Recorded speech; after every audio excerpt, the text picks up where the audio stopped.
democracies around the world are under increasing pressure.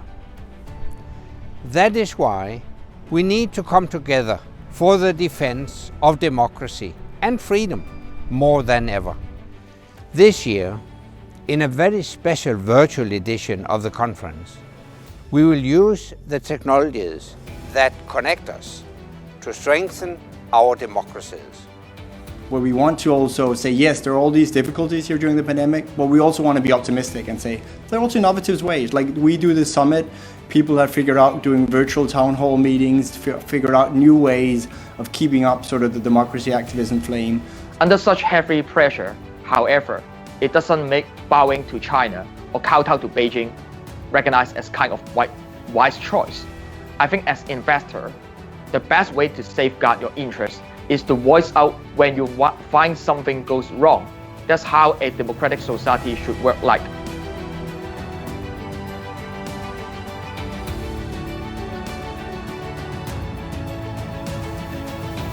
For Taiwan, offering help has never been a question of quid pro quo.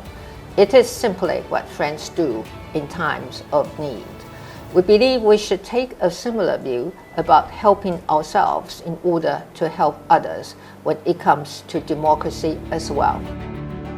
Let's speak clearly, and more importantly, let's act decisively. Let's not leave any confusion about the choice between tyranny and freedom. Access to the ballot is supposed to be one of the greatest things of democracy. And here we are, having held ourselves up as the leader of the free world for a long time, and certainly of the Western world in democracies, and we're not meeting the standard that we ought to be meeting. But I do think democracies can control the virus, and I think we need to focus on that, while clearly those that have authoritarian tendencies are using it to push even further and create a really authoritarian governments. And some of them say, oh, well, it's because we're trying to control the virus, when actually they're trying to control the people and have power.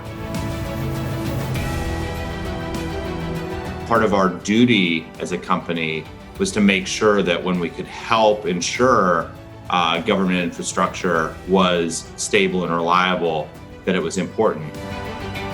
I do think it's a responsibility of top executives from private enterprises to engage in public debate. I'm really pleased that you have gotten the perception.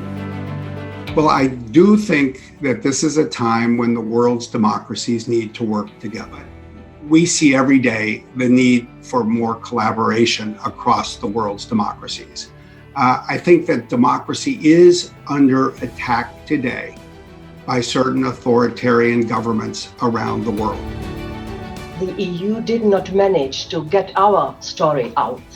We left too much space, especially in digital platforms, unoccupied by our story and our information. And we clearly see that if we leave this space free, it is occupied by some others.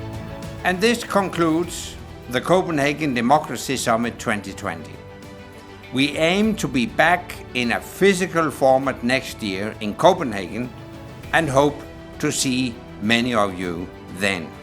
Until then, I hope you will continue to support and speak up for freedom and democracy wherever in the world you live.